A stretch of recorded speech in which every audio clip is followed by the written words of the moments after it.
Today, we will be working on our weaving projects. To start, collect your materials. You will need cardboard, a tapestry needle, an X-Acto knife, some glue, a fork or a wide-tooth comb, some yarn, a ruler, and a pair of scissors. If you don't have a tapestry needle, that's fine. There are a few things around the house you can find that will help you in this project. You could try using a bobby pin, a safety pin, or a paper clip. If you can't find these things, that's also all right. You can really just use your hands for this project. The first step is building your loom. Cut out 2 pieces of cardboard roughly 6 by 6 inches square. You can play with these dimensions, but you don't want to go smaller than this, so you can have a decent sized sample in the end. Glue the 2 pieces of cardboard together. This is the start of your loom. Once the glue has dried, take a ruler and mark lines every 1/4 inch across the top and bottom of your cardboard.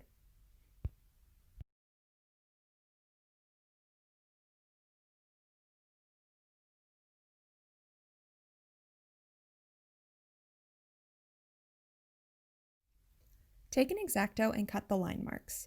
I am cutting about a 1/4 to a 1/2 inch into my cardboard on either side. Once this is done, your loom is ready to be dressed.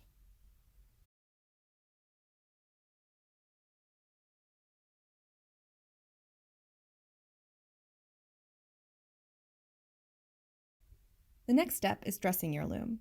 To dress your loom, first find your warp thread.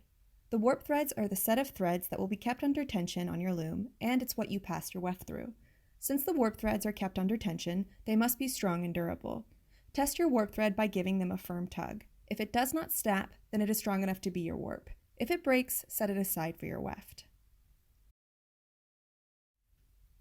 With your warp thread in hand, start at one end of your loom.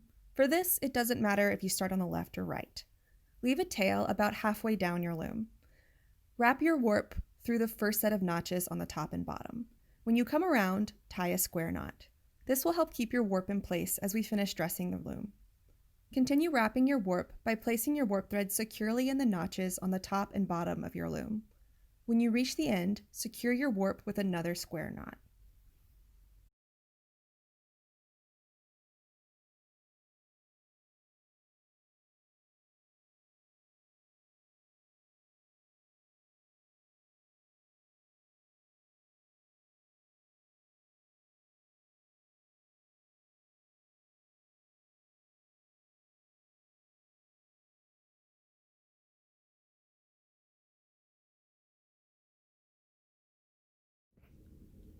The first weave we will focus on is plain weave.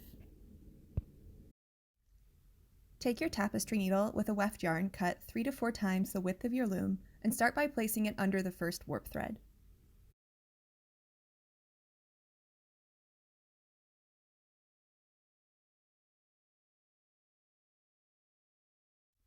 Once your needle has passed under the first warp thread, place it over the second one and then back underneath the third warp thread.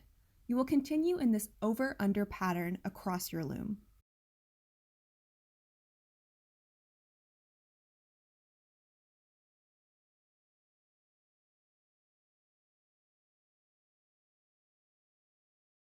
Use your fork or comb to adjust your yarn so it is going straight across your loom. Now we will work our way back across the loom in plain weave. Your next row will also follow this under-over pattern, but it will be opposite of the row before it. Where you went under in the previous row, you will be going over in this row.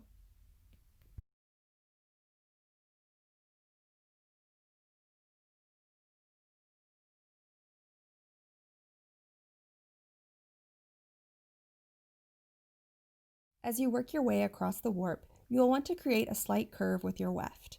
This will provide you with enough weft thread to pass over and under your warp without straining it. If you do not have this little curve, you will start to have draw-in. Draw-in is when you place stress underneath your warp threads, creating an hourglass shape. Draw-in is a common mistake for a beginner, so don't worry if you start to notice it. But you can avoid it if you pay particular attention to your weft.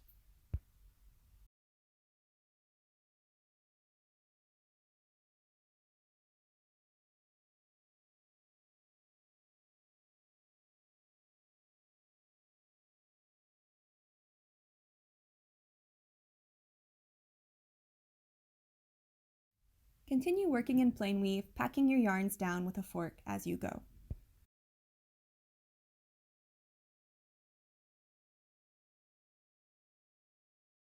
You will inevitably run out of yarn, or maybe you decide you'd like to change the color or material you are working with.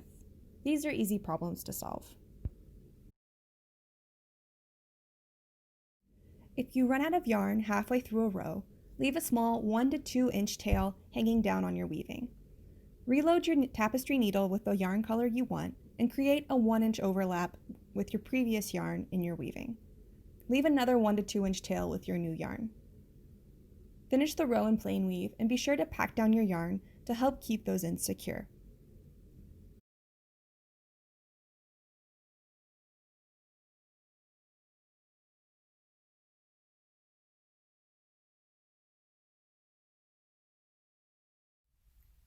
If you want to swap colors or yarn, you can do it the same way.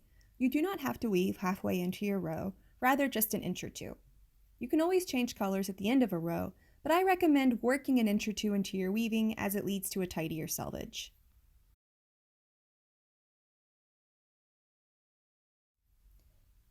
Basket weave is similar to plain weave in that it follows an under-over pattern. But instead of working with a single warp and a single weft thread, you will be working with two. Double up your weft thread, and instead of going under one warp thread, go under two, and then over two. Continue in this pattern.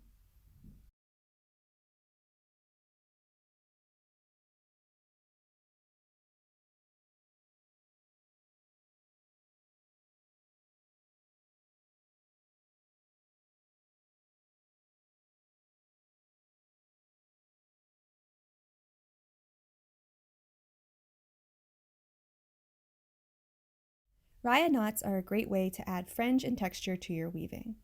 To start, cut 3 pieces of yarn 4 to 6 inches long. You can have more or fewer pieces of yarn, and they can be longer or shorter, but this is a good place to start.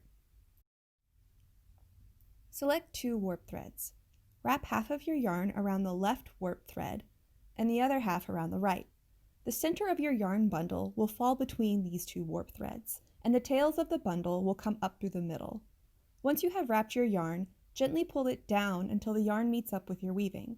This is a Raya knot.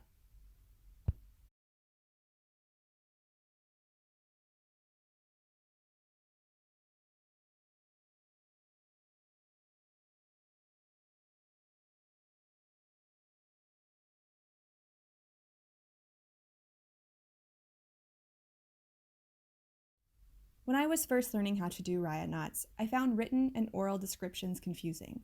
Drawn diagrams helped me learn this process. A quick Google search will yield lots of Raya knot diagrams like this one. You can trim your Raya knots or keep them long. I trimmed mine for this demo, and you can see it takes on a shag carpet effect. When I am done with my Raya knots, I like to add a couple of rows of plain weave to balance out my warp.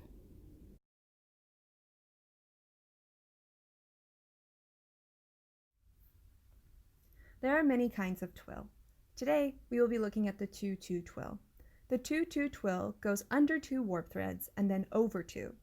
It is then offset by 1 warp thread as you move through your rows. This gives your weave that diagonal appearance. I have included a drawing of the 2-2 twill as well. I find these diagrams really help break down and explain the weaving process.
To wrap up my sampler, I filled up the space with some things I found around the house. You can see I have some plastic bags, some roving from my kit, a few scraps of fabric, and some leaves of grass.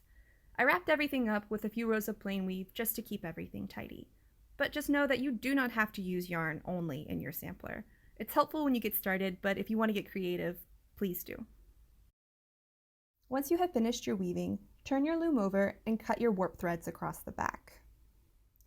And I have to apologize. I thought I was filming, but my camera wasn't working and I didn't get any footage of myself doing this. But it is simple. You just cut right across the back of your warp. This is what it should look like after you cut your warp. There are many ways to finish your weaving, but we will start with the most simple. Lay your weaving on a flat, hard surface and place something heavy on top of it. This will keep your weaving in place as you tie your knots. Take 2 warp threads. Make sure you are grabbing 1 warp thread that lies under your first row of weft and 1 warp thread that lies on top. Tie a square knot with these 2 ends. Continue working across your weaving.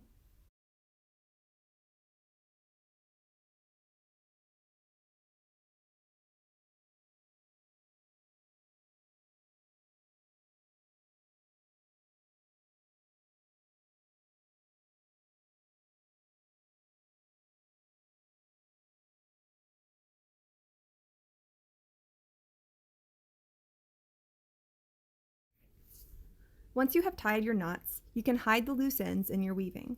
You address these ends after you take the weaving off of the loom. That way, the tension is set in your weaving and you don't accidentally pull or stress that weft yarn. There are a couple of ways to approach these ends, but we will be trimming them. Trim the yarn close to your weaving and gently ease the end into the row.